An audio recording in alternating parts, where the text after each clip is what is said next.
Indonesia tengah memasuki puncak musim kemarau, namun hujan lebat dan angin kencang masih mengintai sejumlah wilayah. BMKG juga mendeteksi bibit siklon tropis 97W di Laut Cina Selatan yang berpotensi memicu gelombang hingga 2,5 meter. Lalu, wilayah mana saja yang perlu diwaspadai besok?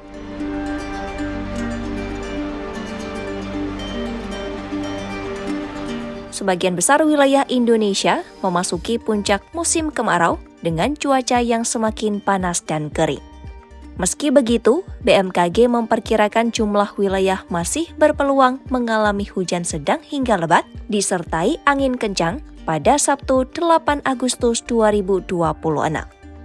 BMKG mencatat sekitar 95,62% wilayah Indonesia mengalami curah hujan kategori rendah, mulai dari sebagian Pulau Jawa, Papua, Sumatera, Bali, Kalimantan, Maluku, Sulawesi, hingga Nusa Tenggara.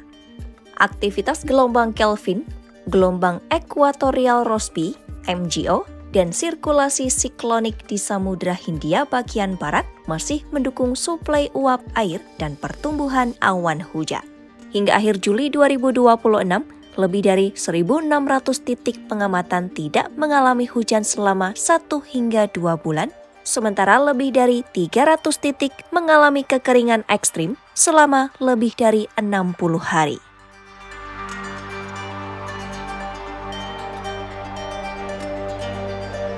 Periode kering yang memanjang mulai memicu kebakaran hutan dan lahan di Kalimantan Barat, Aceh, Kepulauan Bangka Belitung, Jawa Tengah, Jawa Timur hingga Bali. BMKG juga memperingatkan peningkatan kecepatan angin permukaan hingga lebih dari 25 knot di sejumlah perairan.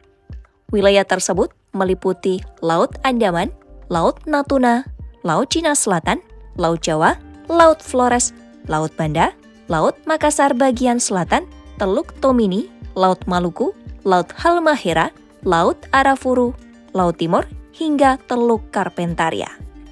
Peningkatan angin tersebut dapat memengaruhi kondisi perairan, termasuk meningkatkan potensi tinggi gelombang.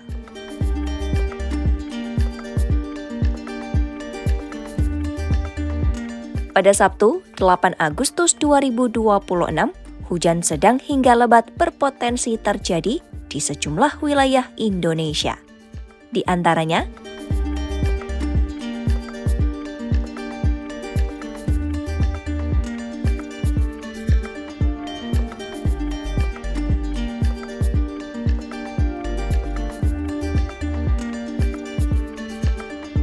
menghadapi cuaca panas dan udara kering, BMKG mengimbau masyarakat menggunakan pelindung atau tabir surya.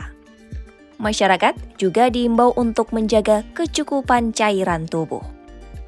Imbauan itu terutama berlaku bagi masyarakat yang beraktivitas di luar ruangan pada siang hari untuk mengurangi risiko dehidrasi dan kelelahan.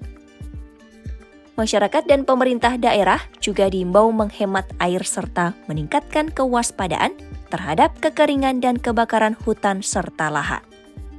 BMKG meminta masyarakat tidak membakar sampah atau membuka lahan sembarangan, terutama di lahan gambut, semak belukar, dan hutan. Jika menemukan indikasi titik api, masyarakat diminta segera melaporkannya kepada pihak berwenang. Nurul Hidayati rela tinggalkan gaji dari luar negeri demi hidup di kampung halaman, Klaten, Jawa Tengah. Pilihan hidup seperti ini bukan di mainstream, jadi akan ada opini maupun kritik dari orang-orang luar. Saksikan video selengkapnya, linknya ada di deskripsi ya.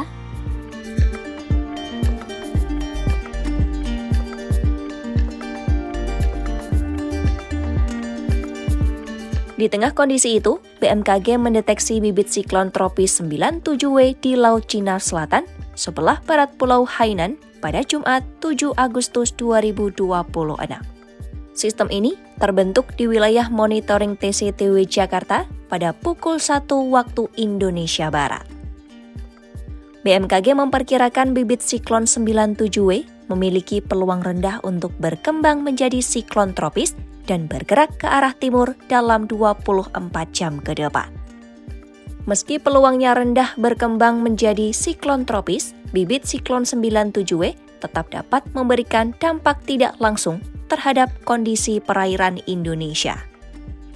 Hingga Sabtu 8 Agustus 2026, BMKG memperkirakan gelombang setinggi 1,25 hingga 2,5 meter berpotensi terjadi di perairan Kepulauan Natuna dan Anambas, Laut Natuna, serta Laut Karimata.